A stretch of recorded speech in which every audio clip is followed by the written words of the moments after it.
I got offered my first record deal 2 weeks out of prison.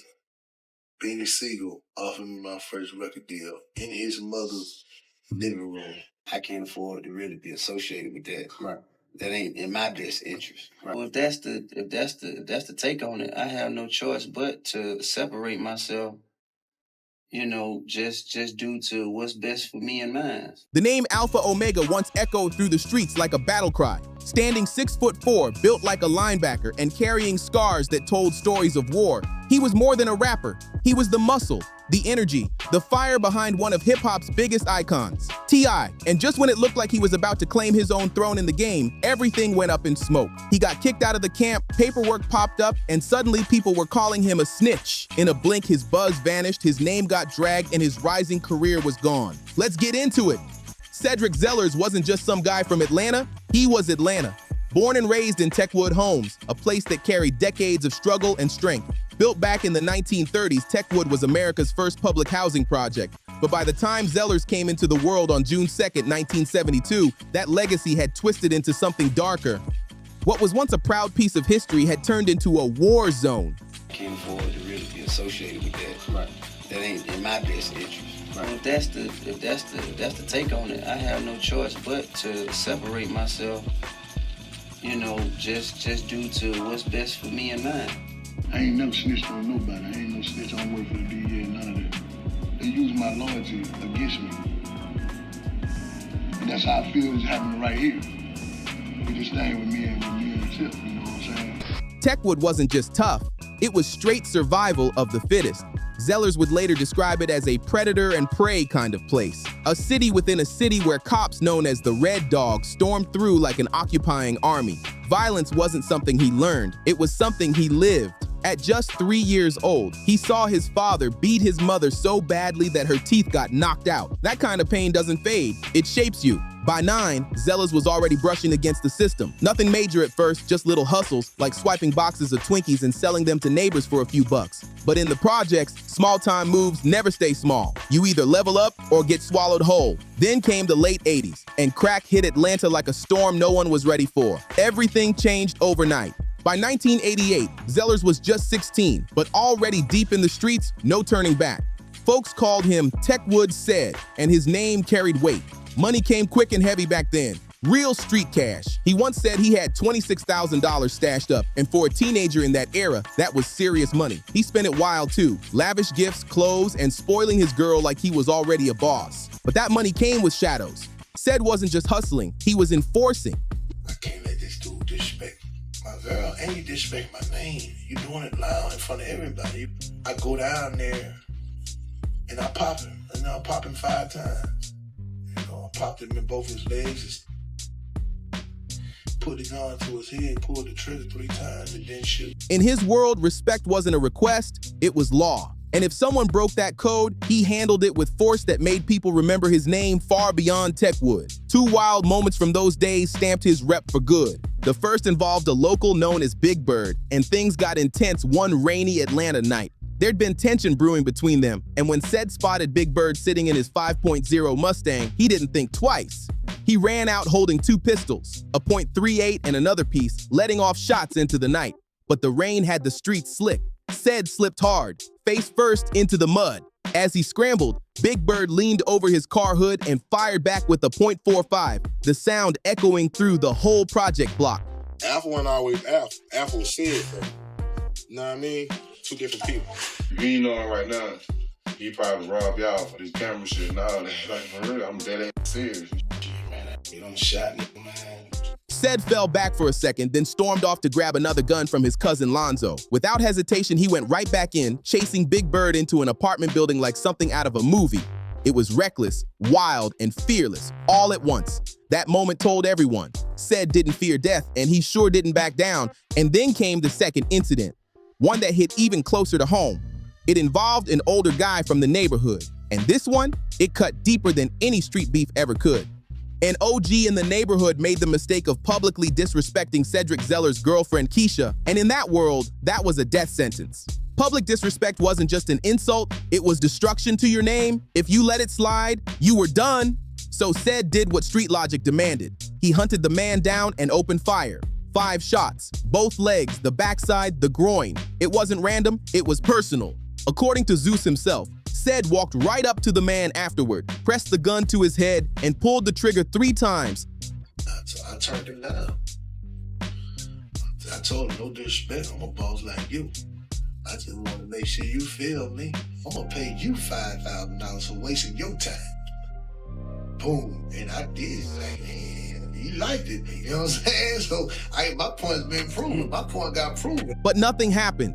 The gun jammed. A mechanical glitch literally saved that man's life. That night, back at his mother's house, Said shot the same gun into the air, and it fired perfectly. That hit him deep. It meant he had really tried to take a man's life over pride and ego. He wasn't bluffing. He was fully locked into that street mindset where emotions turn deadly fast. I had $26,000, man. Jewelry, the car, the girl I messed with, Keisha, I had got her maximum, 87 maximum, is an 88. The early 90s became a loop for him. Streets, jail, back to the streets again. He caught a case for coke, did his time, came home, and jumped right back into the same grind like nothing changed. But in 1995, everything flipped upside down. That year, Said got caught selling guns to an undercover federal agent. That move changed everything. It wasn't some local case now, this was federal time. And the feds don't play. Said was already a convicted felon with a robbery on his sheet, and federal gun charges hit hard. You serve 85% of your time, no shortcuts. He used to beat my mama like that. Like, he beat my mama, he stomped my mama. He stomped my mama teeth out. That trauma like that really me up. I was like, I got f***ed up at a young age. The guidelines said about 110 months, over 9 years. At just 23, Cedric Zellers was staring down the loss of his entire youth, locked away while the streets kept spinning without him. When Cedric Zellers hit federal prison, the reality slammed him hard. This time, the time felt different. The weight of those years pressed down heavy, and he knew just sitting quiet wasn't going to change anything. He started thinking, really thinking, about a way out. According to U.S. District Court records from the Northern District of Georgia, by October 1995, Said made his move. He agreed to cooperate.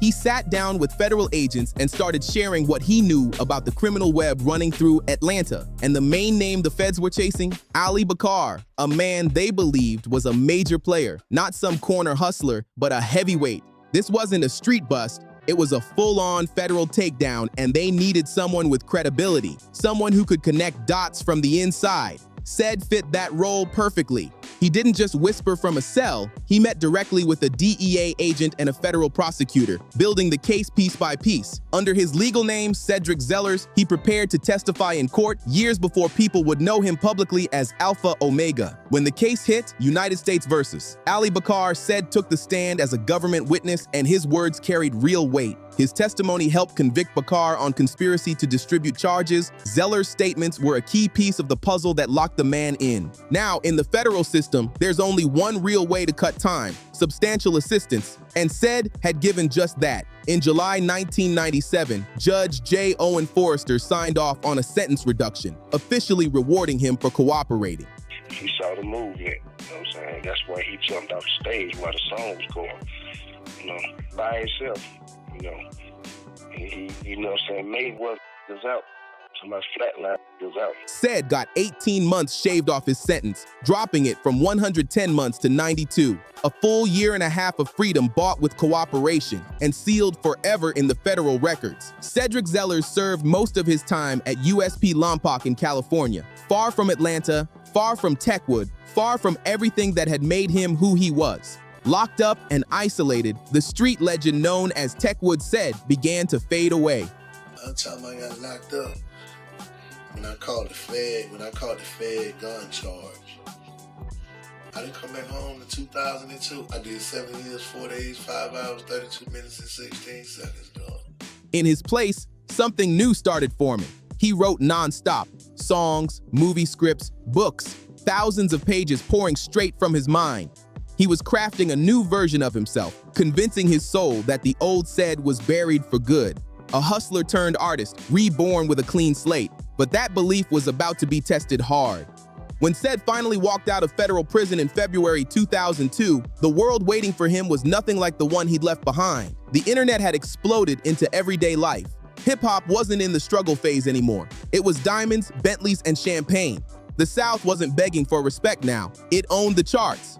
But said had missed it all. Well, industry, yeah. Industry is yeah. I don't give a goddamn what nobody say. They tell you something different, they lie. Still, he hadn't wasted those 7 long years inside what he later called gladiator school.